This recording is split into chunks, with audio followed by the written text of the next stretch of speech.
Howdy, everybody. How are ya? We're early. Can you believe What? it? That's what happens when we're not on the road driving. We're going to welcome some of you. Take your time coming in. Mm-hmm. There's Evolve. There they are right there. There's Bryan and Jen already. We're just going to let a few people come in, Jennifer and Bryan, and then you can make a request to come in, or else I can find you and invite you in as well. Welcome everybody. Bettina's here, Marchiba's here, Anne Harakison. Hi, Anne. Hello, Tammy. Hi, Tammy. Hi, Tammy. Hi, Charlene. I wish there was a way for you guys to share it. Tell your friends to come. You're about to hear something really exciting that will shift the way that you think about ordinary love and extraordinary love, and will have you. You will be different after this conversation. I promise. Joy is here from New York. Teresa's here. Charlene, welcome. All right. Well, yes, we're okay. It was just a little thing, Denise. Yeah, nobody got hurt. That was the best part of it. My feelings got a little hurt. Yeah. Actually, Evolving Love, you guys have to request it. It's not allowing me to just, for some reason, it worked before. Oh, here we go. Hold on. Maybe you did. We got questions. If you want, just now. Hello. Hi. Can we do that? Hello. Well, that's there. That's a question. Turn off that question. I love that you guys figured out how to ask questions. And there they are. They requested. Perfect. Once they come in, I'll introduce Jennifer and Bryan. Hello. There they are. There they are. Welcome you. Looks like you guys are hang gliding. Your camera's like. We're just getting ourselves into frame. Hi. Yeah, you get nice and cozy to get in there. And that's awesome. So we are going to have some questions. So there's a Q&A thing. If anybody wants to put a question there, towards the end, we'll see if we can get to a couple. Welcome, Jennifer and Bryan. I want to share with you guys who these people are. We actually met them for the first time in Dominican at our dear friend's wedding. And I was actually playing guitar on a bus while Bryan was doing a Zoom call and tethering off. He was actually doing a very important coach on the bus, and he was tethering off my phone while I was playing some music in the bus. That's how we kind of first met. But I'm going to just read a little bit. So they're relationship experts, transformational facilitators, and executive coaches. Together, Jennifer and Bryan have led 20 years of impactful transformational programs and events designed to liberate people from self-imposed limiting beliefs and unlock their evolutionary potential. I love that. They incorporate the best of NLP, which is neuro-linguistic programming, human potential movement, family systems, attachment theory, collaborative systems, neuroscience, spiritual practices, tribal circling technologies, and sacred theater, just to name a few. They're co-founders of evolvinglove.us, where they facilitate retreats and workshops, courses designed to rewrite your relational DNA so that you can embody your ideal love story. I just love, I get a lot just out of reading the language and how this is written. But there's more. They are a stand for relationships that have a both and rather than an either or relationship in the concepts of freedom and devotion. And I've shared with many of you how the big breakthrough we had, where I had that freedom and commitment were at odds with each other. And it was either or. And so that's one of the things that we really loved about that conversation with them, is that, yes, you can have freedom and devotion. You can have freedom. You can have it all. Yes. You just need the tools. You can have a Zoom call. Yes, and then be willing. Yeah, you can have a Zoom call and a sing-along at the same time. You don't have to do either or on the bus in Dominican Republic. That's what when we first. That's We can't hear you guys so good. Do you guys have a microphone that you can turn up a little bit? Or is there a mic? Is that better? Yeah, that's better. A little bit better. Yeah, you might have to project. You might have to project. Theater. Get your theater skills out there, guys. Okay. Your sacred theater skills. So they've also developed powerful models that can help build 3 pillars of any great relationship, which are how to set the direction or the vision of how to handle the valleys and how to set the stage to experience the peaks as well as the valleys. And so I'm just really excited. There's so many places that I want to go, but first of all, just welcome here, you two. Oh, thank you for having us. This is probably one of our favorite topics to jam on, and I can't imagine talking about it with any a better couple than you guys. We're going to have a lot of fun today. Yeah. That's beautiful. Thank you. We already have a couple questions in the path there. So, you know, how did you guys get started in doing this together? And you've been doing it for 20 years. You've been coaching in bigger seminars as well as individuals and smaller groups. But how did you guys get into doing this together? Yeah, so you know, I've been a business coach for years and years and years, and we actually were doing a sales seminar. We were teaching people how to sell. And at the end of the seminar, you do the things that you do in a seminar. You ask, hey, what do you get out of it? What are you taking from this? And people were like, I learned this sales technique or that sales technique. But a couple people said, the biggest thing I learned in this sales seminar was how to love because of watching you us. guys. Yeah, watching the relationship. So that was our first signal that we really needed to be teaching this. Yeah, and then for years after that, as we were teaching, you know, just a dozen different topics, we kept having people come to us and begging us to teach them about love. They got so much out of watching us, seeing us. They knew that we were partners in life and in love, and they wanted to see if they could have some of that too. And so, you know, about several years ago, we decided to take it from the informal stuff we were doing to actually giving them all of the tools and maps and frameworks that we use in our love story. So, yeah, totally. Yeah. And your love story is extraordinary. Like, it is really special. Like, so just a little background for you guys out there is, at the wedding, on the final night, at the actual ceremony of the wedding, we all got placed away from our partners, and very beautifully, and you know, God, universe really placed it properly for us. But I was sitting next to Bryan, and Paul was next to Jennifer. And throughout the night, even though we were on opposite sides of the table away from each other, we both discovered the love story of each other, and it was just, I was fascinated and riveted the whole time, and the excitement that Bryan shares about his love of Jennifer and how it all came together. And they have this picture, which is like, I had saved this picture years ago because it was just so beautiful and something that I loved, and it was drawn of them on their wedding night. So it was just like, when everything comes together, and so they do have just a beautiful, extraordinary love, and they have all of these amazing tools, with NLP and all the things that they've done. They're actually very extraordinary human beings individually, and their careers are something out of this world. But together they're such a powerhouse, and it's such a beautiful, rare thing, because so many people, if they're career people, their relationships are down the toilet. Like they don't know how to have it all. And so it's something that usually people sacrifice a lot to have a great career. You can't have a great relationship, or you can't connect with your kids, or all of that sort of stuff. So I know you guys are here to obliterate all of that. Yes, we're going to bust through some misconceptions, but this is the picture that we're talking about. And I remember seeing this at Burning Man, and when we met them, this is who's the painter that painted this? Android Jones. Android Jones. So it's riveting. It's hard to. How do they find it if they just want to search for that picture? Yeah, they type the word union. Union. Right? And Android Jones. Okay. This piece has been shared, definitely upwards of 50 million times all over the world. People have sent us tattoos of our faces all over their bodies in different places. It's become a really beautiful, iconic image that really just doesn't so much represent us as much as it represents love, as it represents divine masculine, divine feminine, man and woman coming together, falling in love. And it's just an honor to have been the faces for a piece like that, which he did at our wedding. And he was live painting it while we were getting married, and people could watch him on a projector. So it was a really beautiful experience.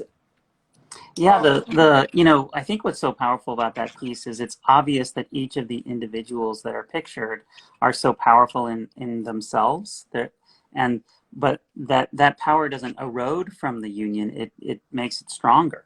So there's not this sense of losing yourself to your relationship or of having to sacrifice yourself for the relationship, but the fact that the relationship's made stronger by each individual power. And that's easy to say maybe and can be hard to do. Harder to do, yeah. But that's really what we help people bring into the real. Like what's that mean when you wake up on a Tuesday? How do you actually put that into action? And how do you get out of that power struggle phase that so many people get into with relationships, that they get into those cycles with each other where we're more at each other than we're with each other. So yes. I love that. And so what would you say, and this was actually asked right when we came in, what is the biggest mistake couples make? And I want to sort of lead you to it in the sense of the biggest misconception. And we hear relationship advice and there's some relationship advice, but I'll just leave it with that. What is the worst advice that people get? Like what is the biggest mistake people make in relationships?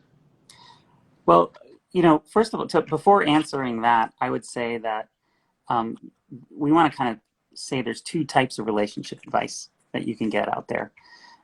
One of them is the advice that helps you make relationships functional and tolerable, right? So if you have a dysfunctional relationship and you're trying to make it like survivable or something, there's a lot of relationship advice out there about making sacrifices or compromising or all this kind of advice, which really at the end of it, it kind of just makes it okay. But the kind of advice that we like to work with is not about just making it okay, but making it truly extraordinary, making it amazing.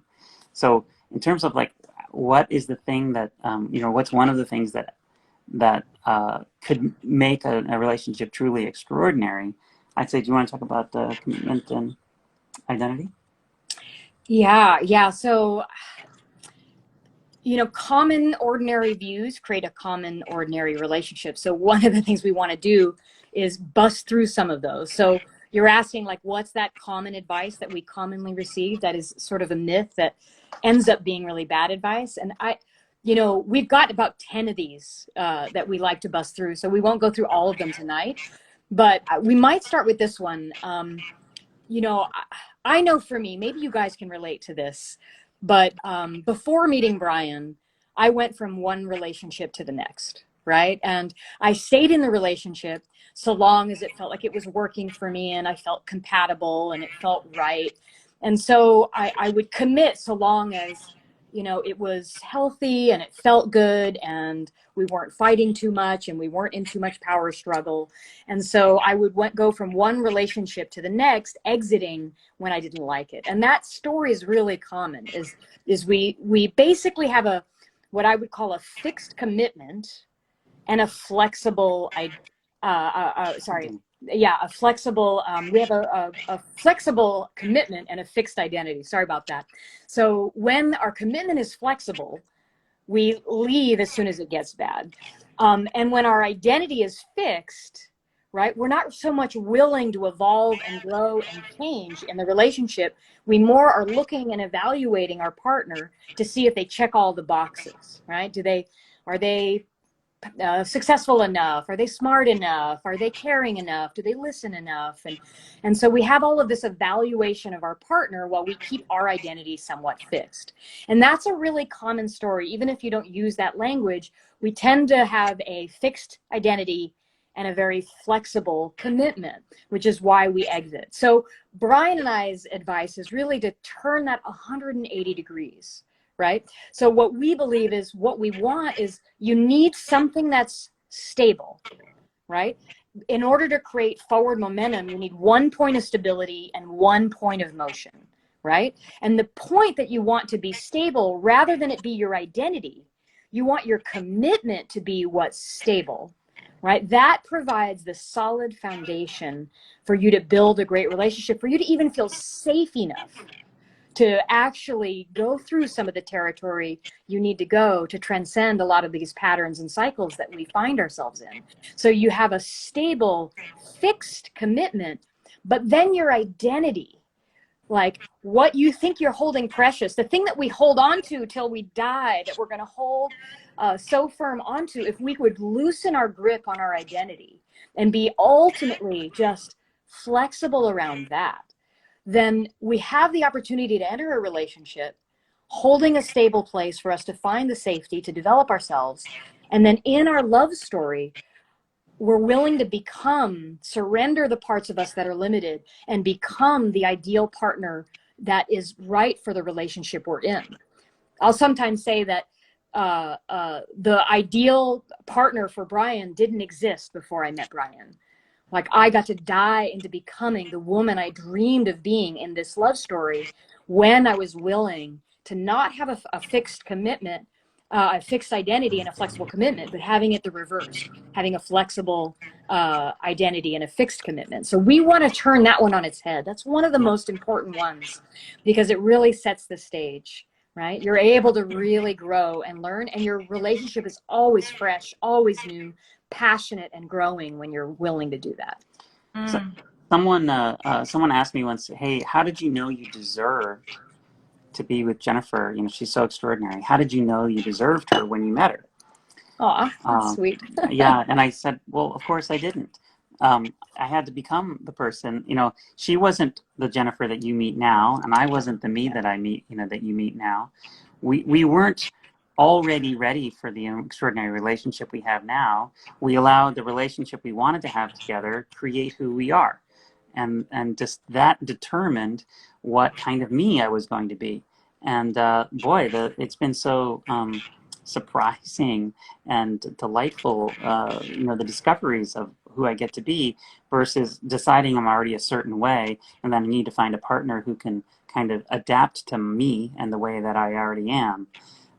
So that's I think the big mistake is people think that they are this fixed thing, and that they have to find a partner that can work around that.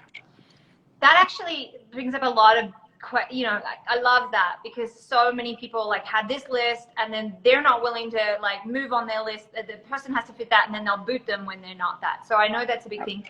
And I know a big part of the people viewing here watch a lot of Hallmark. And so they have a very big view of like what a perfect scenario looks like, right? On movies. So it's like, what would you say to people that are so locked into that's what real love is, or that's like when it looks like that, that's when you had it. When you know that that's devoid of all the struggle that makes things beautiful. So what would you say to someone like that? Well, you know, like first of all, I ask them if they're happy now with where that's led. You know, has looking for that created the kind of experiences that they want? And usually the answer is going to be not yet. Usually if you're looking for it to be perfect or a certain way, you're going to be really paying attention to how it isn't that way now. And then I'd say, you know the phrase, wherever you go, there you are. Yes. Which means that you might have noticed that if you have a string of relationships, you might have very similar issues come up in those relationships. And you might notice that there's a common denominator between all of that, which is yourself. So we need to change in order to have the relationship of our dreams. And I don't think we know how we need to change. I think our partners do. So get into a relationship with someone who you trust and start becoming the idealized version of you that they dream of. Yeah, we'll sometimes say that we reserve both the best and most magnificent parts of us and the absolute worst parts of us for our partners, right? So our partners, when you're in a romantic relationship or even a really close bond or partnership and friendship, you get a front row seat to the darkest depths of their soul and also the more magnificent parts that almost no one really gets to see. And so in the romantic world of TV, which is showing kind of the idealized version, you're missing the other half of what love is all about. And you might mistake love where you're presenting and comparing the outside of someone else's relationship or that TV relationship to the inside of your relationship. And when you compare the outside view to the inner cockpit view, you'll always feel like your relationship is terrible and isn't measuring up. Right. And so we aren't comparing the apples to apples when we use like television and idealized stories or to do that. Social media Or social what media, you right, right. I mean, we tend to post all the best things, our nicest quotes, our most inspirational photos, the times when we're happiest. And so it's dangerous, I think, to try to evaluate how successful you're being in your relationship with those pictures and images. It can really mess with your self-esteem. It can leave out the richness of some of the shadow elements, some of the dark depths that relationships bring up. We sometimes say what's in the way is the way, right? The very thing that's in your way that is creating all of the suffering in your relationship, that's actually this beautiful, exciting pearl. Like for Bryan and I, we love to reframe people around those valleys, those depths, and have it be the most exciting thing. Like if we have a fight, it's almost exciting for us because we know that some deep evolution is on the other side. And not to say it doesn't hurt just the same, and not to say we don't ever get upset and suffer a little bit around it, but there's a deep understanding that there's like this pearl of wisdom underneath.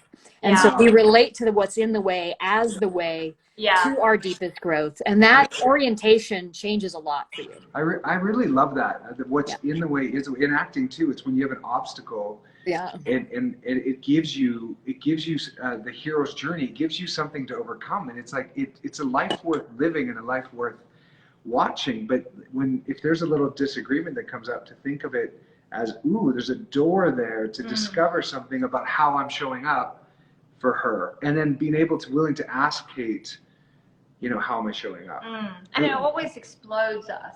Yeah, when we have it like, oh, because we do the work a lot, so it's rare that we have these yucky moments, but so it feels really terrible when we do. And then usually I'm like, woo, this is gonna be a good one on the other side. I don't have a lot of practice with confrontation. I've been an avoider my whole life. So and I'm just not. Like peaceful, easy feeling all the You time. go right in, don't you, Kate? I'm like right in there. I'm like, come on, we're gonna do this. Yeah. And for those of you just joining, this is Jennifer and Bryan. They're our coaches as well. They're relationship experts and executive coaches. And I want to share this fun fact that Bryan has worked with Silicon Valley startups and brought 9 of them to $1 billion net worth. Is that right, Bryan? $1 billion in revenue, yeah. In revenue. Yeah, net worth would be much more, And that worth a lot. So just if you're just Jennifer's tuning in. like an amazing scientist. Okay. Oh yeah, tell us exactly, because I'm always telling her like she's an amazing scientist. I want to hear that part. So any of my men here, any of my men, stick around. You're going to get listening to somebody who's coached some of the most amazing companies to $1 billion of revenue. And now, Jennifer, I really love your background and how you stumbled into this. It just you have a master's in botany or biology? Biochemistry. So that was my background. And before meeting Bryan, I was basically a biotech and environmental chemist and scientist. I was working at a lot of really high impact startups, doing things like using the best science had to offer to cure cancer and eliminate the use of pesticides and reduce all the VOC pollution in the air. And so I worked on something like 40 different biotechnical technologies that we launched as I met him that were doing some really innovative things in the world. So I love, as a child, I was so curious. I wanted to understand everything about how the world worked. And I just turned that curiosity of wanting to know how does chemistry work, and how does time work, and what is the nature of this universe that we're in, which was my scientist. And I turned that inward into the human soul and the human heart and into the human mind and the psychology. So I turned that same curiosity that I had focused in the sciences, growing a lot of fast biotech companies into my work with Bryan, where we started to actually do that, like tinkering into the kind of minor recesses of people's hearts and minds and souls. And so that's, yes, that's a little bit of my journey. What was that one problem that you solved that was just a little problem, like removing, what was it? Is it the CO2? What did you? The VOCs, yeah. Yeah, so we had patented a technology through one of the companies that I worked with that was able to basically anything that was a polymer, anything where you had to knit molecules together, we could do it without emitting any of the volatile organic compounds, which is the pollution that goes into the air that creates ground level ozone and smog and neurotoxins that you breathe.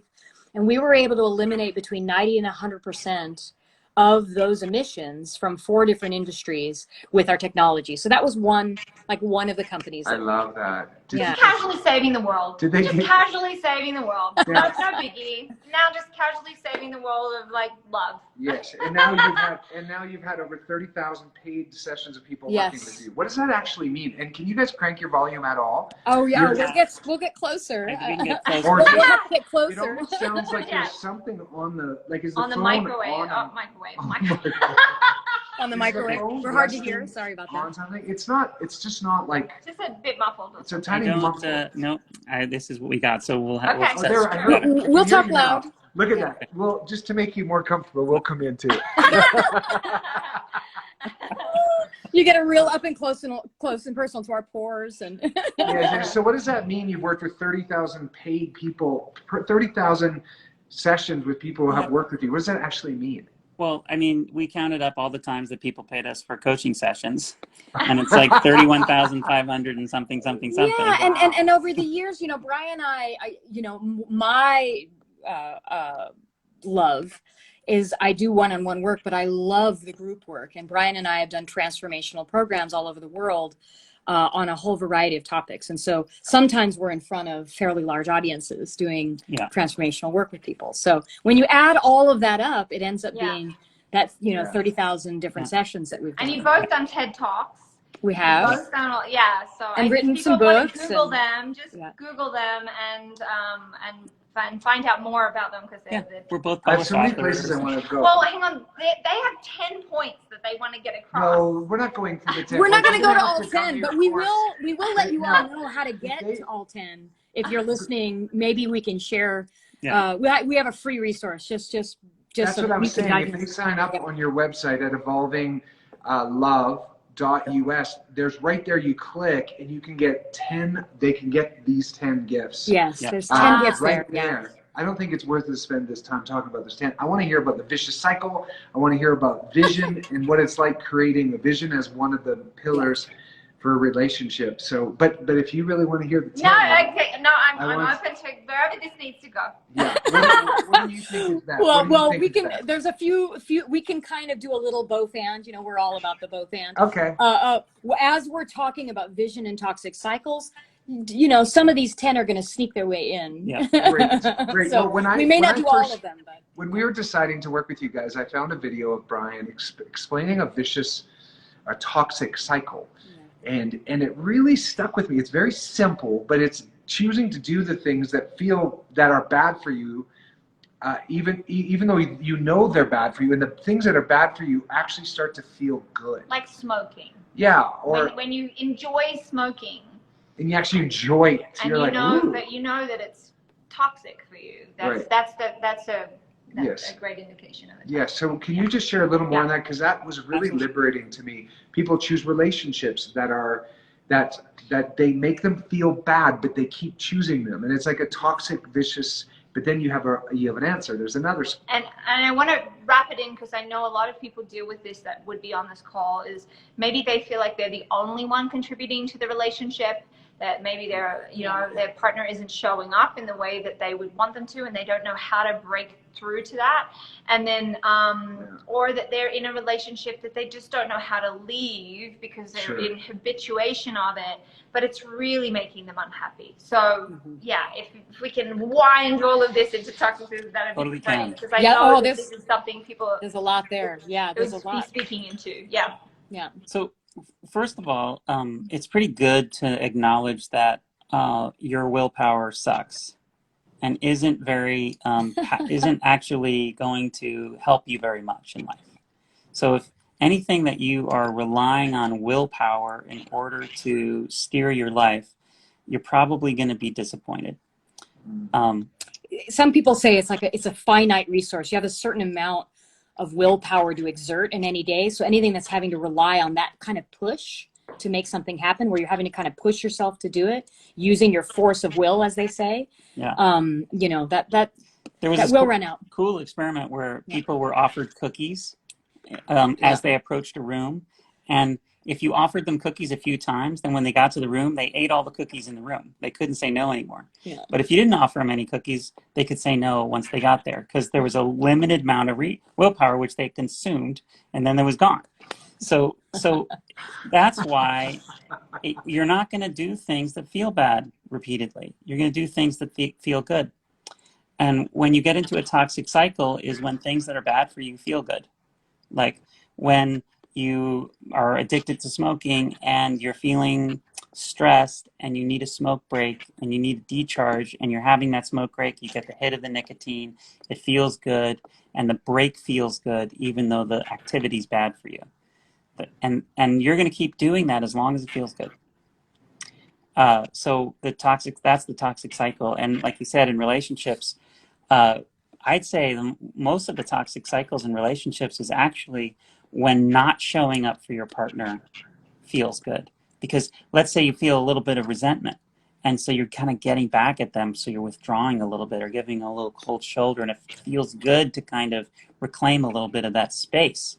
But it's actually bad for the relationship, but it feels good because you're kind of getting back at them. That's an example of a toxic cycle, right? And so obviously the counter to toxic cycles are what's called virtuous cycles, where what's good for you feels good. However, when we're in a toxic cycle, we normally, like, let's go back to smoking, we normally think about it in terms of stopping smoking. Like, how do I interrupt the pattern of doing this thing which is bad for me but which feels good? Where I think the more effective path towards a virtuous cycle is to find out where we're numbing out the actual cost.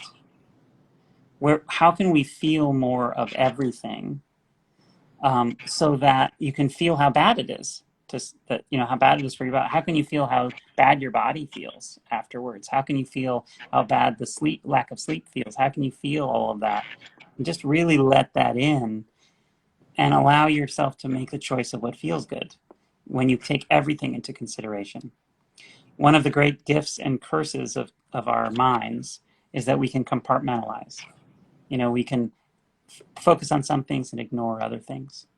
And if we're in a habit of a toxic cycle, I guarantee you we're in a habit of ignoring some really bad feelings. And when we stop ignoring them and feel those bad feelings, then we're like, I don't want to do the thing that feels bad. I want to do the thing that feels good, and that can steer us towards a virtuous cycle. Yeah, I think the one thing I might add, that's an insight around this toxic cycle, is that you often, what there is to do is to expand the window that you're observing. When you eat the donut, let's say you're eating really bad kind of snack food, and it's sugary food, and if you're feeling it just in the moment that it's hitting your mouth, it's like, wow, that tastes great, it's yummy, right? But if you expand the window to include the way you feel like 4 hours later with the brick in your stomach and the crash, and the energy crash, you feel actually pretty awful after you've done something like that. And so when we learn how to expand the window of the cycle that we're observing, where we're not just looking at the short-term gain and in a relationship, like, oh, I got to have some alone time away from my partner, I got to like leave the relationship for a while because I didn't want to fight with him anymore. But then you forgot to feel the weeks or days or months of upset that actually created in the relationship, where there was a rift between you. And so because you're looking at it from a very narrow view, you're never really feeling fully what Bryan is saying, feeling the whole cycle. So we exit out of feeling the entire cycle, which includes all of the recovery and everything that happens after, right? So in relationships, we've got to be willing to actually look at the ripple, the ramification of how we're relating, not just in the moment when we get what we want. Like maybe I want something that's actually bad for Bryan, and it's actually detrimental. Not that I would, but sometimes we do want something that is hurtful to our partner. I'm failing to take into account feeling all of the whole ecosystem that includes him and all of the ripple that created. So that's part of the insight around toxic cycles, is widening the window that you're paying attention to. And once you do, you won't be choosing that donut. You won't be choosing to do things that hurt your partner. You'll start to actually take all of that into account in a more meaningful way. That's beautiful. Like when we were scheduling this video that we're doing right now, I said I had to expand my window to involve Kate because we were discussing it separately. And I was like, I'm going to say that this is a great idea, but I first need to, what if me saying yes to you was something that would have been hurtful to Kate? I had to check before I said yes, and to expand that window that you're talking about to include you on the decision, so you're not sitting here resentful, even though you may want to do this, but you had no choice in it. Had we set this up without you, right? Is that what you mean a little bit? Yeah, it's also another good example is like lying, you know? Yeah, in the short term, it's like you think you're going to get harmony. Like, I'm going to keep the peace. I'm not going to say this thing that I'm thinking or this thing that I did that'll upset the person. So in the short term, you're thinking, I'm creating harmony here. Like, this is one of the most common, we coach so many couples about this truth and harmony polarity that happens in relationships. So I give up a little bit of truth to keep the peace, to keep the harmony. And in the short term, that feels like the right trade. There's even a moral high ground we often feel in that moment. Like, look, I didn't hurt them in that moment. I made their lives better. I'm a good person. I'm a good person for actually valuing harmony and being nice and maybe withholding that truth. But that high ground is very quickly gives way when we realize that there is no intimacy. I'll double on go. There is no intimacy when there is hiding, when there isn't truth in a relationship. So if you're willing to sacrifice intimacy, if you look in the long term, then make that sacrifice. But if you realize, oh, wait a minute, me not speaking the truth, me holding back on that is actually sacrificing the intimacy of my relationship, and actually feel the heartache and the heartbreak of that is usually what your partner's upset about, way more than hearing the truth that you might have to say, right? It's the heartbreak of the lack of intimacy, of that hiding and the withdrawing. Yeah. And we call it the 3% rule, where it's like a part of me feels, and using the language as that, not all of me, but a part of me feels like when you do that, you're disrespecting me or whatever. Yes. And when I share to Kate, I'm like, I have a 3%. She actually gets excited. I'm like, okay. And you can brace. You can go, okay, they might say something that's hurtful, and I know that I can be with it. Which means it's only like a little part of me feels it's like a little 3%. There's a little thing that I'm withholding, that if I share this, it might sting, but it's going to create more connection, more intimacy. And it's a little rough to bring up the 3%, but it makes such a big difference. I love it. Well, you're not holding back that 3% of you is if you didn't bring it, is a 3% she'll never touch, taste, feel, or know. And then that 3% becomes 4 and becomes 5 and becomes 10 and becomes 20. And it's a toxic cycle. Yeah. Bryan and I have a radical rule in our relationship. We don't have many rules. We don't tend to need them. But one of them is that if we think it 3 times, we have to say it. Like if all of you listening would do that with the people you care about, one time you could say it's a fluke. If you had one thought or one thing that maybe wasn't as positive, you can let that one go as just kind of the garbage in your life. But if you're thinking it, not just twice, but 3 times, it ought to be said no matter what it is, because it's arriving and repeating in your mind. And that steadfast commitment to truth in that way has created a relationship of such utter trust. There's not a single moment I don't trust this man. Like I never question it. Never question it. So yeah, we think the truth hurts sometimes. Yeah. But I don't think the truth ever hurts. I think withholding the truth hurts. And I think that if we're saying something hurtful, it's not the truth part of it that hurts. If if we have an insult that we're going to share, I don't think it's the truth of the insult that hurts. It's the fact that we're afraid to say it. So we load it with all this extra energy and perspective and trying to prove that other people agree with us and all this other garbage, which actually isn't the truth, right? The truth, the deepest truth, is just what our experience is, just what you're feeling and what occurs to you. And if you stick with that, just like, I don't know what's happening. I don't know what you're thinking. I don't know. All I know is what it feels like and what I want. And I can share that all day long. And as long as I'm sharing it more or less in real time, it actually doesn't end up hurting. Right.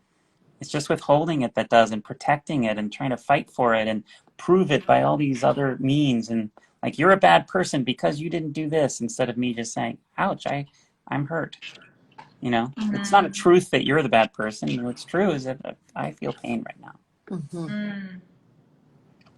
Yeah, and not many people are willing to admit that. You know, it's like, why aren't we willing to just say I'm hurting?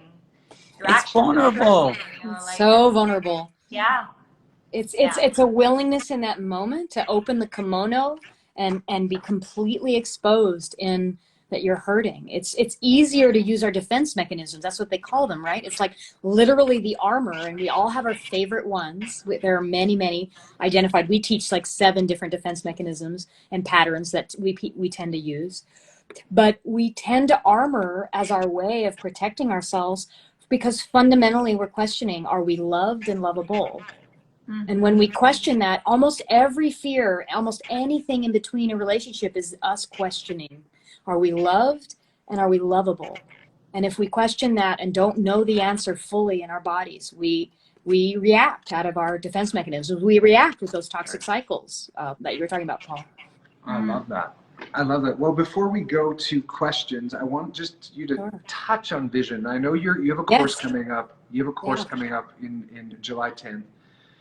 And one of the pillars that you teach on is how important it is to have a vision. Like, you would never hire a company or work for a company that had no vision. So how important it is. It's almost like teaching kids in school finance or health or relationships, but it's like teaching, like, without a vision, a nation falls. There's like a Bible verse about without a vision, the nation will perish. And I think without a vision, you know, and we don't have like a clear. I'm really excited to create with Kate. I'm always trying, but Paul used to be like, I can't see that. But what does it mean to create a vision? Because maybe we have vision, but we don't have like like the banner other than freedom. Like our vision is, how do we have the most fun and create freedom for others and for us? And I guess that's a bit of our vision. But I want to hear you just share a little bit, like, what that means to have a vision in a relationship, and how does somebody who's watching right now create one? Well, first of all, let's look at what happens when a relationship doesn't have a vision. And to be honest, most don't. Most people don't ever ask themselves the question, why do they want to be in a relationship? They're just like, they're lonely and it feels bad to be alone, and they're compelled to date, and then that relationship seems like the next step, right? So, or they have a sense of things that they value, but they've never actually been explicit about it so that it's shared with their partner. So either most people aren't thinking about it at all, and then the automatic narratives are running the show, like the automatic patterns that you're trying to kind of prove about yourself, like that you're not enough and that you can't get your needs met and that you can't be met by your partner. All these little narratives that we tell ourselves, we're actually reproving those narratives when we don't have a vision, because those are kind of what is already the pain and the suffering that's in the system that's creating the trauma that we're then repeating. So that's kind of a little piece of what it's like to not have a vision. Yeah. I mean, quite simply, if you're trying to decide where to live, how to handle conflict together, whether or not to have children, or even like where to eat dinner. Right. And it's only you and your partner, and there's no vision that you're agreed to, that you're moving towards, then all there is to do is to compromise between what I want and what she wants. And then we're each fighting for our preferences, right? Yeah. And there's no real right or wrong way to get out of that fight. Like you're fighting over who gets whose way. And it's really not that his preferences are better than mine. So you're stuck in this area of like this compromise zone where somebody's going to compromise. People think compromise is a good thing, right? And this is, I'm This is so another one glad of these myths. it's a myth. Like compromise, when you hear it, it sounds like it makes sense. Like a good relationship it's reasonable. is compromise.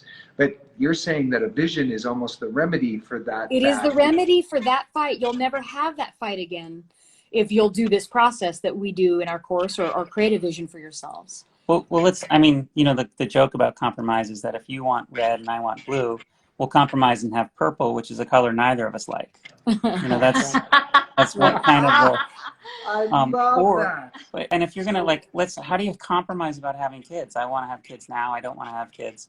What do you like, have half a kid? I don't even know what there's that not even a way. Yeah, how does that even mean? You know, right. So I've seen that in relationships, and that is a brutal one. It's yeah. brutal. It seems like good advice. Like you hear it, it sounds like sage wisdom from your grandfather or something. Oh, you'll hear it everywhere. I mean, like I've heard many people in married, you know, they've just gotten married, and people are asked to give the advice to the couple, and one of the top pieces of advice you hear is learn how to compromise in your relationship to make it work.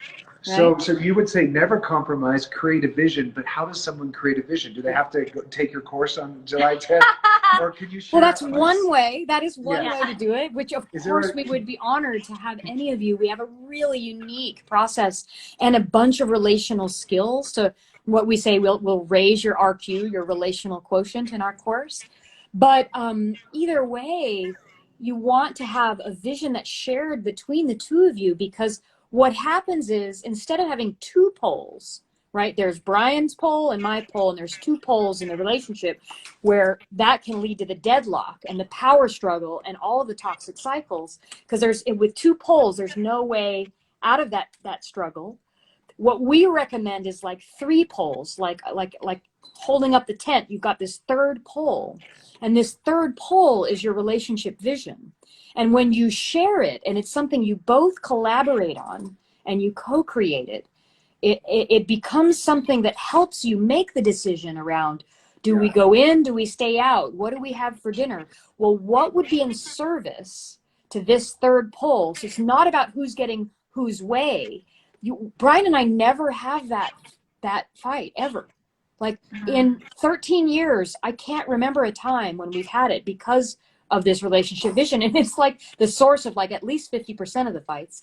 And so instead you're like, okay, well, what actually serves this vision of ours?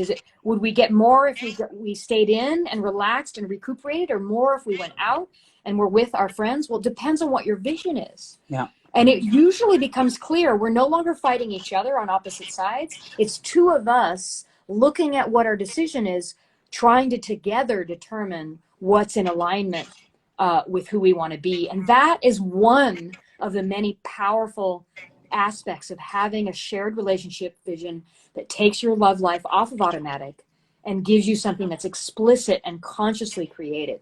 And so that's like when we said 3 pillars, the first pillar is, do you know how to set the direction for your relationship? Just like you're never going to get where you want to go if you don't first set the rudder and set a direction. And so many people don't ever set that direction and wonder why the relationship just falls apart.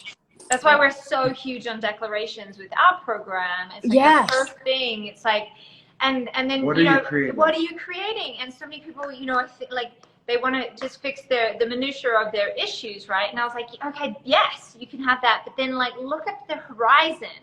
Yeah. And Paul talks about, you know, who are you when you're 90? In a and what's your vision for that? Most people vision an old man up there in a wheelchair rather than a man ripped, tanned in Speedos. Yeah. Isn't that amazing? Like how you envision yourself to be in those next few decades. That's what we're creating. Like that is literally, you can get a sense of what you're creating by looking at that.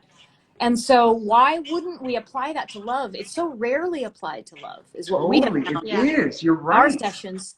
But there's more to it than just a lot of flowery words and a nice vision statement. So what we teach is a very sort of nuanced process that's easy to follow. It's step by step, but you know, it takes it out of just the realm of a lot of flowery language and into something that literally daily helps you decide. And not compromise, and get out of those toxic cycles. Yeah. So I'll just give you a couple tips on creating one. Yeah, because you asked how. The first is that the manifestation of that vision, that becoming real, has to actually be really important to you. It can't be something that sounds nice. Like your PR department approved it. that would look good in a Hallmark movie, but maybe I'm not committed to it. It's got to be something I'm laying down my life for, right? Yeah. And in fact, ironically, it works best if it's something that you would even give up on the relationship in order to create. So the thing that bonds the relationship together, and this is the mind twister, is something that I'm so committed to that if for some reason we both determined that the relationship was in the way of that, that we might choose that instead, because it's so important to me, to the planet, to my legacy, to who we are. Wow. And if it's that important to me and it's that important to Jennifer, then we are forever striving towards that common destination, which binds us together forever. The bond is unbreakable. And just bringing that back to what we said before, if you're in a relationship and you want a child and your partner does not, yeah, and you're both at a loggerhead, there is no compromise on that. It's like, it's impossible. Someone's always going to feel like they drew the short straw. Yeah. Right. And so that would be a brilliant example of our visions are completely misaligned for what we truly see as our best future. Right. And therefore it doesn't serve us to be in this. So I just wanted to bring it back to something. If you were trying to resolve the question of children or no children, and it was you guys, and you were here to have a relationship that's in service to creating freedom for the most people, then the question is, what creates more freedom for the most people on the planet? Having this child or not having this child? Where's the freedom? Is the freedom in not having the parental responsibilities, or is the freedom in showing everybody how to be parents and be free doing it? What creates the most freedom in the planet? And that's what we do. And you see how just that conversation versus, well, I want it and you don't, and who's gonna, you know what I mean? It's a very different quality of relating when those are the questions you're asking yourselves. We often say that you're the kind of sum total of the questions that you're living into. So you get to live into those questions. And those questions get to do their magic in you as you are in that consideration of what would create more freedom. Us embodying, parenthood and showing people what a liberated, free parenthood looks like for all people, and setting our own child free and leaving that legacy to the world of the most free, loving, beautiful being that is the most liberated, the least kind of constructed and constricted. Is that the best way to do it? Or do we need to invest all of our time in our mission, not pour it into our child and express it that way? And even if that's not an easy question to answer, it's the right one to be asking, and it doesn't pit you against each other. You are on the same team as Agents for Freedom, with perhaps differing perspectives on how to manifest it most effectively, but you're shoulder to shoulder together, and that's what feels amazing. Yeah. And I would say that if you disagree about having a child, that is not a reason to break up. If you disagree on whether you want freedom in the world, well, that might be a reason. Might be, Right. If that's your shared vision. Right. Now, I do want to say one thing about that, just so it's clear. When we started with we want you to have a flexible identity and a fixed commitment. We also believe that every vision has a cycle of its own and will outlive itself. Unless you're standing still and you're not growing at all, eventually that vision, even yours around freedom, will give way to something even deeper, because it'll be so ubiquitous. It'll be so clear that you've already achieved it, that it doesn't need to be the thing you aspire to. And then you'll drop that and then pick up a different one. But then you redo this process. We revisit ours every year, right? Usually around our anniversary, which is right around now, which is why we're releasing this now. Because our anniversary is June 21st, which is just right around the bend. And so we're going to be doing this with everybody. Amazing. So keep that in mind. continue, and then I have a question after. Oh, I was just going to say, keep it in mind that whatever vision you choose, so long as you're not standing still, eventually you'll outgrow, and that's a good thing. And then your relationship will then create another one that'll feel more relevant. So just realize they'll have an expiration date. So my next thing is, let's say there's some people on here that they're like, this sounds so great to me, but I just know my partner will not even like give it a thought, a sniff, like they're like, no, that's not for me. Like what would have, like what would be a way that they could share this that had, like, would have, you know, a person that's like, I don't need lessons on love or whatever their story is, right? How would that be? So, like, because that would feel like a compromise. Like if they begged and like, please, I really need this for me or whatever, that would be a compromise, right? So how would we have, you know, if someone's watching this, they really see it, and then like obviously they can rewatch this, but how would that vision come across for that partner to really see it for themselves? And I know this is very, like, I mean, individual, but what would you suggest to help so first of all, in the course there's a number of exercises which you do for yourself and some which you can do with your partner. And even if your partner is, you know, non-compliant, the exercises are designed to feel great, right? So they're conversations that are designed to be fun and awesome and not kind of like to woo or, hey, why are you talking about this and everything's fine and get out of my face. Like, there's conversations where your partner is going to feel very complimented, and like even the people who don't like working on relationships will stop and say, hey, you know, well, geez, thanks for noticing that. And if, as long as you do it without an expectation of reciprocation, it'll feel awesome. That's first piece. Yeah. I have a piece I want to add. I don't know if you were going to get to it, so but you know, they did studies, and in these studies they looked at what creates happiness in our lives. And in these studies, it's like at the very, very top is that you're in a really healthy, good relationship, and that more than anything else, more than money, more than fame, more than just 100 other things, Children. More than even children, right? That what leads to your happiness are the relationships and the friendships in your life. So if that's the case, if you want to have a fulfilling and happy life, investing a little bit of energy in the thing that'll lead to the highest quality of life than almost anything else you could do is a smart investment. So the way I would present it to a partner that might be a little resistant to working on the relationship, whether it's our course or anything, like relating to working on your love, working on your relationship, it would be for them to understand like how a little bit of investment leads to a huge impact on your quality of life. And if we're looking at this particular experience, we're talking about like a romantic weekend. Like, spend a romantic weekend with me, and we're going to be guided on a romantic weekend through some of the most interesting and juicy conversations and processes of a lifetime, after which we're going to feel more intimate, more bonded, and we're going to have a real vision for our futures individually and together. You want to play? Like, come have this romantic weekend, and these guys are going to kind of help lead us through it a little bit, but we're going to be doing it together. And so I would kind of bring it up in those terms. And I love that. And it's a couple hours on Saturday in the morning, and then there's a break, and then there's a couple more hours in the afternoon, and then Sunday is the same, and then there's 3 weeks of follow-up. Is that right? Yeah. Integrate the tools that you're teaching so that they can see how the relationships are going. And then you even have a guarantee at the end of it. Yep. Yeah, of course. Yeah. If you don't feel happy with your relationship vision, if you don't have a relationship vision that inspires you, of course we'll refund your money.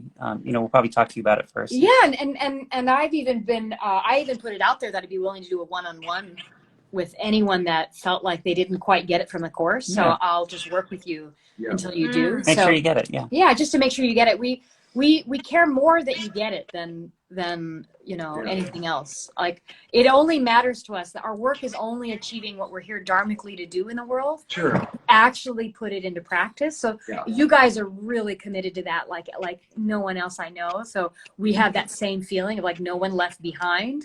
Like, let us help you if you're willing to reach and say, I need help, this isn't working, or I need some support. Then we're gonna reach back and reach in and hold you.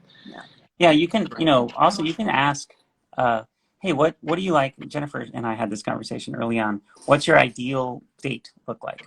You know, and I was like, well, it starts with sex. You know, for some of you, it would be like, it includes watching the game or get, you know, a couple of beers or whatever it is. And part of your ideal date Watching a can be, romantic movie. yeah, exactly, Netflix.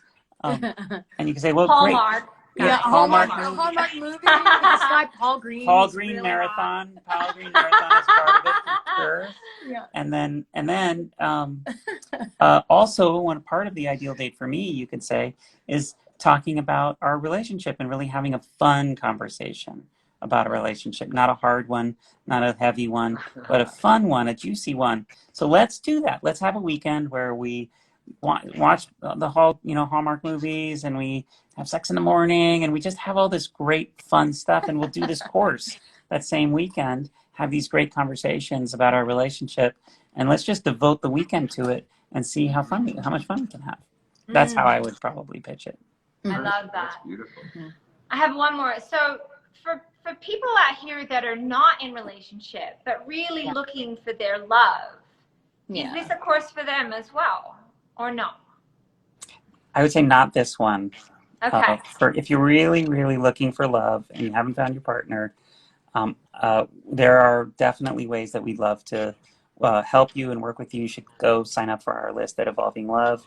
But this particular course, I think it might be more difficult. I have a caveat. Oh, Jennifer's got a caveat. I have a caveat.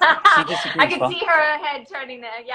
Okay. I have a caveat because to me, learning how to create the direction for your relationship, whether you're in one or you want to be, like if you ever want to be in a relationship, which I'm assuming most of us do, because this is applicable to friendships, to partnerships, to anything, that it's really valuable. So I'm not, I agree with Bryan that this particular one where we're going to be on with couples live, and we're going to be taking them through where you need a partner in order to do the exercises that we're going to do, may not be right. But what we're going to do after is we're going to release this course in a format for singles that where we won't need you live with a partner, where you can do a version of it that we've adapted, because we've taught this material to people that are looking for love and wanting to increase their RQ. We've got 4 relational skills that are great to learn in addition to this process, and we're going to release it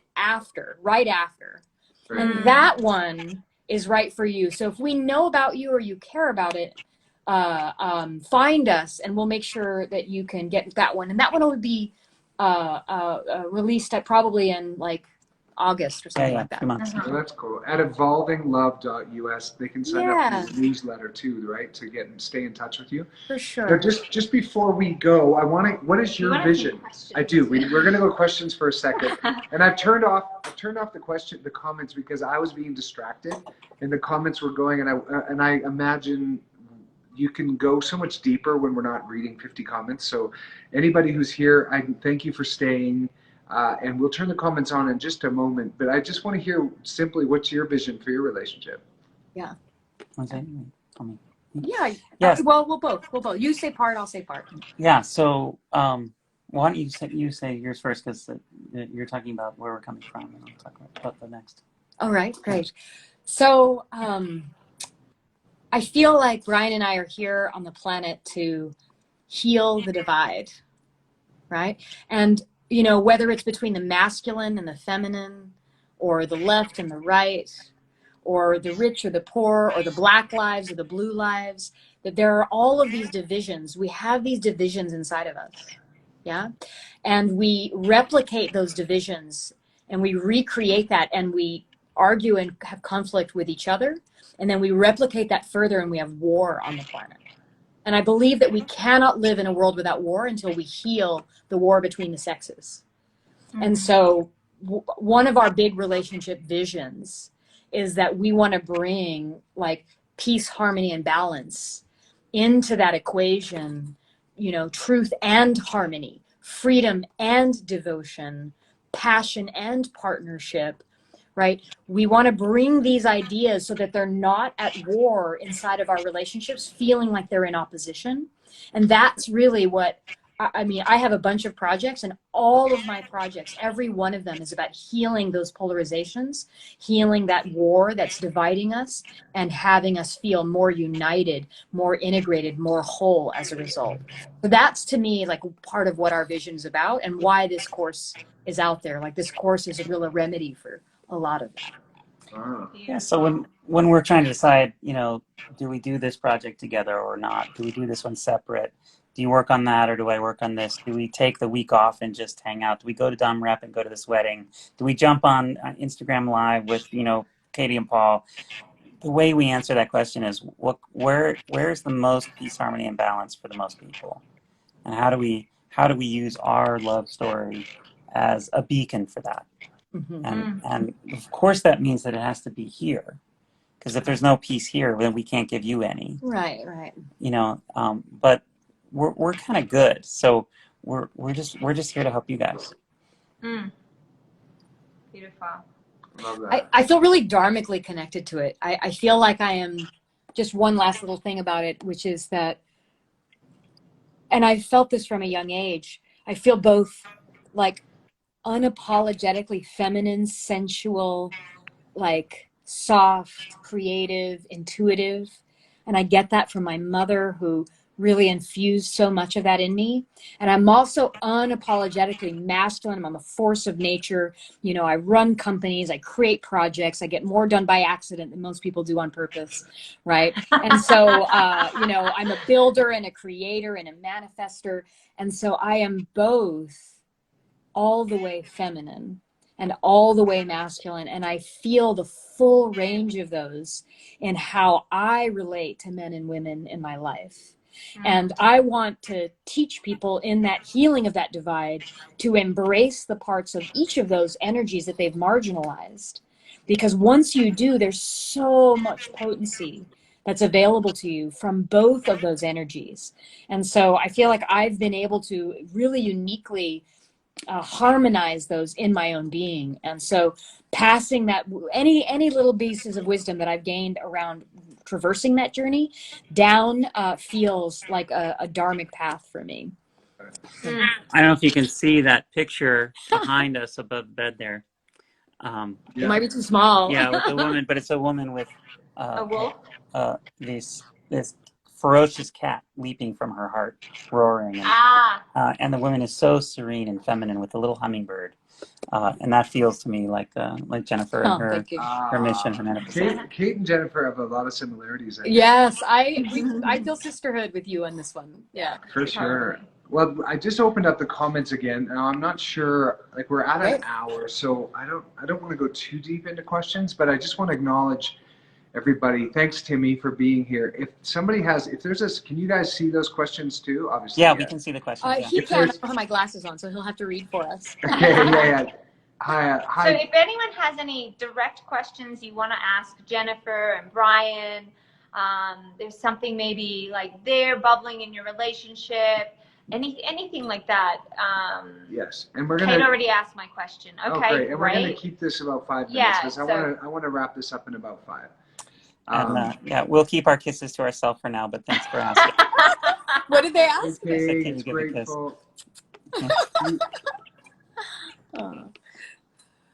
I love your ideology and 3-pile system. Yeah. Pillar system. Yeah. The direction, the peaks, and the valleys. This is what we need to get good at together, is those 3 pillars. And so we'll be releasing 3 different courses on those along the way. But whether you do our work or you do Katie and Paul's work, just the focus on those and on really developing your ability to navigate those with consciousness and love is you'll be on the right path. So Freebird said that he or she is not comfortable being single.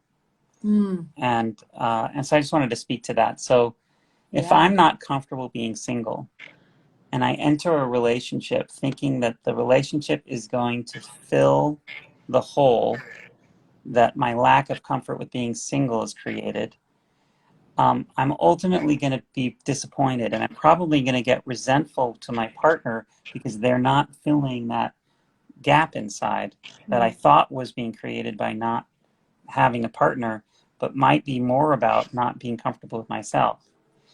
Now, the traditional advice is then you have to heal yourself first, love yourself first, and then you can love other people. But I don't think that's true It's either. another myth that we tend to bust. I think that I can meet, in my case, I could meet a woman, let's say before Jennifer. I could say, Jennifer, I notice I'm not comfortable feeling single and that I desperately want a partner. And I know that means something is unhealed in me. Are you up for a journey together where we heal ourselves of that gap? And maybe you could show me how to heal mine. I could show you how to heal yours. And we could use being together to figure that one out for ourselves. And then maybe once we did that, we could help other people too. Right. What do you think? And so you can use a relationship to fill those gaps within ourselves, but not because your partner fills your gap, but more because your partner can walk hand in hand with you as you learn how to fill your own. And if you're explicit about that together, then it can really work. I see. That's a little different than, I like that. That's, you're doing it, you're learning to love yourself in relationship. You're not just off by yourself. I'm going to go learn to love myself. And that, I'm really And you're glad not trying to have them fill the gap. I'm glad you. Yeah, you don't have to be whole and healed and perfect. No. Not at all. Your Yeah. relationship is the best crucible in town that we've created as humanity. I think it's the best crucible for us to actually heal those fears, right? That fear of being alone, that fear of being single, that's so common. And so if you're explicit about bringing that in to be healed, not by infantilizing yourself and having your partner be complicit in that, where you each walk away from your fears, right? Where your partner helps you avoid your fear. Cover up my fear, right? Yeah, let me have a partner that'll help me avoid that fear and cover up that fear. We often say that the ordinary relationship does that, but the extraordinary one is when you find a partner that helps you lean into your fear. Not avoid it, not look at it, not make it better for you, but actually lean into it. So if you had a fear of being alone and you were willing to bring that in, I don't think you should stay single. I think get in a relationship, but say, okay, I want to find my partner that's going to help me lean into that fear so I never have it again. Yeah. I love that. And you know, go ahead. No, I was just going to read a couple. Keep I going. know someone asked a question about God, and I'm really glad they asked this question because they're like, "Where's God in this?" Because I have a majority, a big group of my followers are faith-based. Yes. And but it's so obvious to me. It's like you create a vision with God. Like it's so, and some people would call that relationship with the divine. Like not everybody is religious watching this, but if God is such a big piece, you create that vision with God of the relationship. That's how I would answer. What would you say? Yeah, I mean, my experience is when I open my mind and heart to Jennifer and she opens her mind and hearts to me, we get open to something inexplicable and all-knowing and powerful. And so much bigger than us, right? So much bigger than our small kind of little egos. And you certainly could call that God. And that's who's authoring these visions.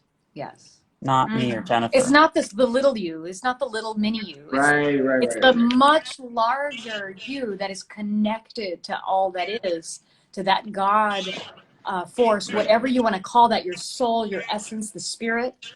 Yes. Right? And that connection to that is what you should be listening to when you're creating these visions. Not visions out of your fear and out of like helping you avoid your partner's pitfalls. Because some people will get into the habit of creating a vision that's trying to remedy something they don't like about their partner. I have a vision that you are not such a slob. Right.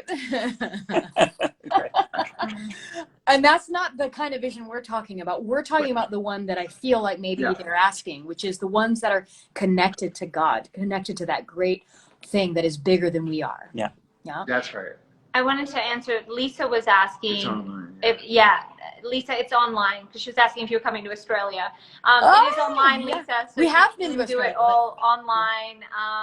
So it's easy peasy. And someone was asking how they find out more. So if you could, Ruth, maybe could you write in the comments evolve? Is it evolve? Yeah, it's easier if they just remember it, because you can't click on these links anyway with Instagram. So it's evolvinglove.us. But just so they can see it. Evolvinglove.us. .us. Oh, .us. Yeah. That's different than US. Isn't it? All The US is us. very us lately. It's the we. Yeah. Yeah. Oh wait, was there a different question before that? Just how do you find out more? And then oh yes, and it's virtual. So this one is virtual, but we're live. So like we are today, we'll be showing up on Zoom with you guys and taking you through a whole experience with us, both for those and the live integration calls. So we'll go back at some point soon to doing live workshops and retreats. Yeah. We'll probably wait a few more months given the craziness of this world we're in.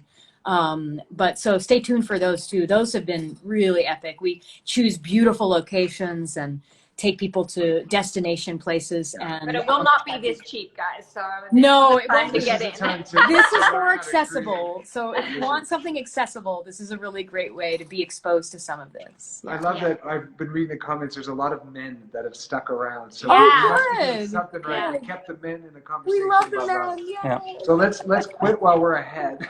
Answer really quickly. Yeah. Anne's one of our OGs. She's always there. And she's my partner avoids confrontation. It's hard getting him to talk about the hard things. Yeah. So Anne, if you allow me to be a little hard with you in this moment, I would suggest that there are ways you could make those hard things a little softer. And there is a softness, I promise, with which you could approach any topic that will be soft enough for him to meet you there. And if they're hard things, maybe there's more of his sensitivities that could be taken into account so that invitation feels safe enough for him to say yes to.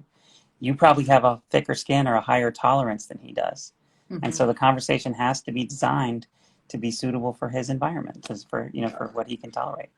This is a good example of us, because I'm a bulldog that wants to just solve things, and I had to learn how to say it in a way that I'm a golden retriever. Yes. Ease him into it and do it with a gentle voice, and and so we can have those hard things, but it's that's great advice. Yeah. Yep. Yeah, it's often if the topic is hard, we'll often say that you have to amplify the caring and love at the same level of the difficulty of the message. What happens often is we have a difficult message and we turn down the love and we deliver it with our anger or our upset. And what you need to do is calibrate. If it's a hard message, then you need to actually have the love and care be equal to the task of holding the hard message. And so you want to amplify that rather than dialing that back in order to deliver the difficult message. And so it feels hard to do that. It can be counterintuitive, but that is what will have anyone be willing to show up for that versus everyone running from the hills when you have this hard thing to talk about. Another curiosity I'd have is, how much curiosity are you bringing?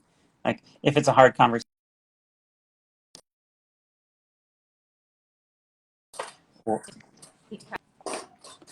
Keep going. If it's a hard conversation. Have you already decided how it is and what's true and how it's got to be? Or are you willing to bring not knowing and curiosity? What's it like for you? What's your experience? What do you think? Because often that curiosity is all the softness that people need in order to bring the difficult conversation.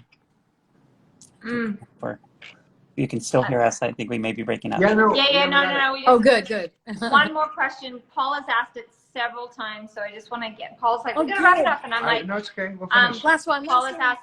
There's two things she's asked several times. Is can you learn empathy? Is number one, and do you think opposites attract?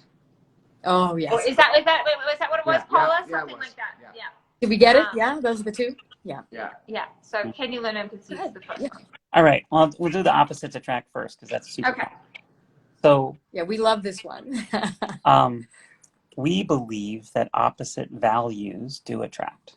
Now, that doesn't mean that like mean and nice are opposites, but we talked about truth and harmony. Yeah. Freedom and devotion. Yeah. Passion and partnership. Right. These are opposite energies, opposite values, and we tend to sacrifice one in order to get the other in our lives, and we tend to make that same choice again and again and again. So therefore, we really want to meet people and marry them when they make the opposite choice that we've been accustomed to making.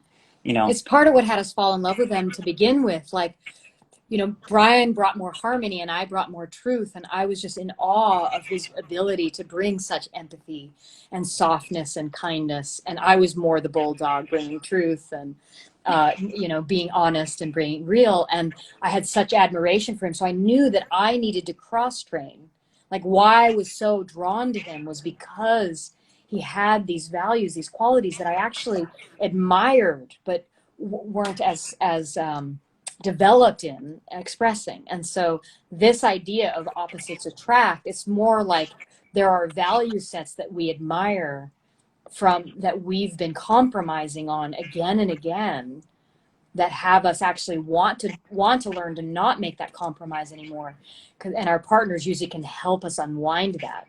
But those very compromises that your partner is making to not do, like if he's harmony and he'll sacrifice truth, what happens is that ends up being the fight where I'm like, well, would you just be honest with me? I want you to be truthful, right?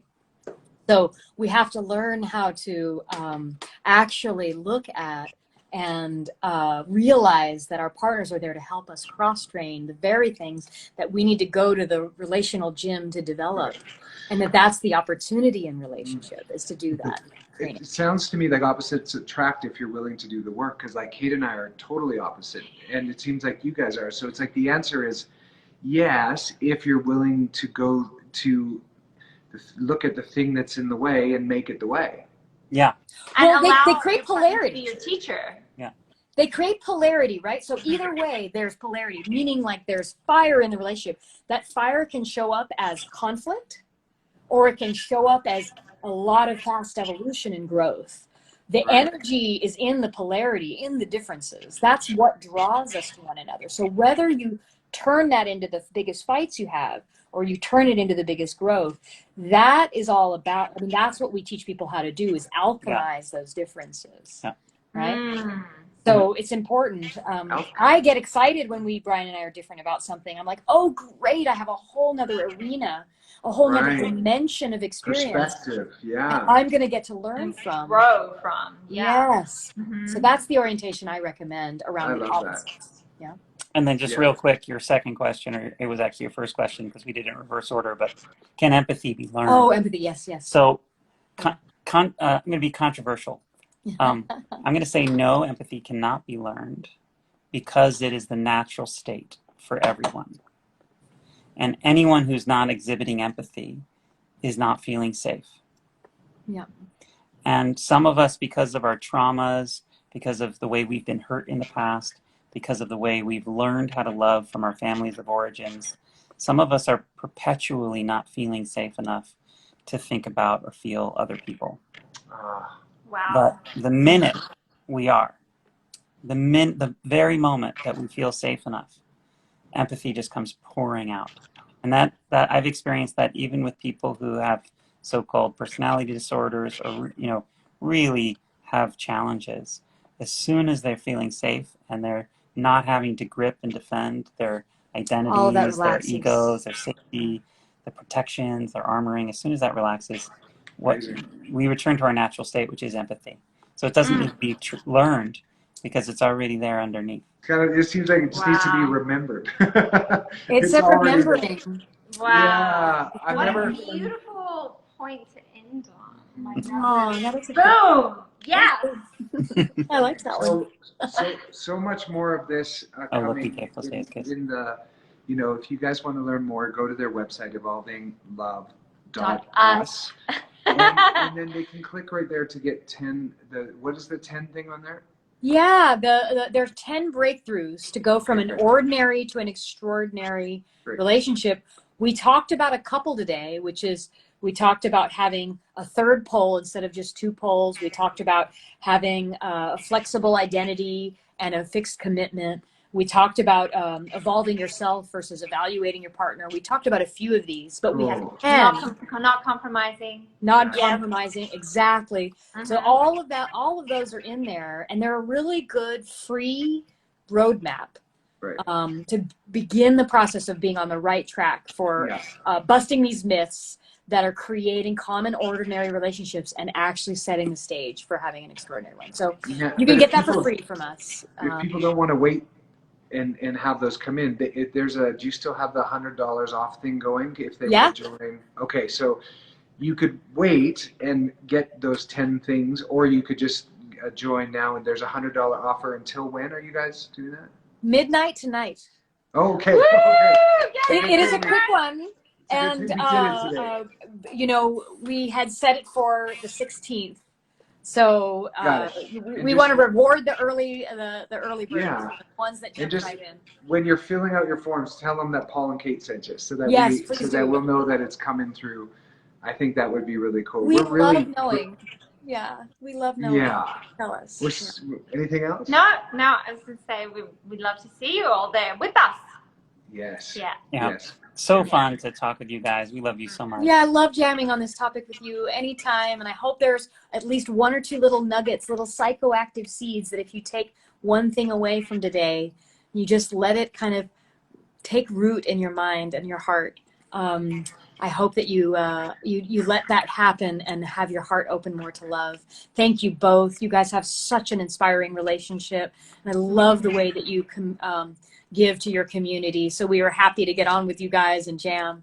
Have a great rest of your night, everyone on. Thank you guys for watching and tuning in and asking great questions. And people can follow you also here on Instagram. Yep. And then maybe you guys could put a link on there for them to, because it's here now, right here, everybody can follow you on Instagram, and then there's a way for them to join your thing on your thing. Yep. Good. Okay. Perfect. All right. Lots of love, you guys. Wonderful night, you guys. Have a great one. Yeah. Thank you all for coming. Bye, everybody. Bye. Big love. Good night. Bye-bye. Bye.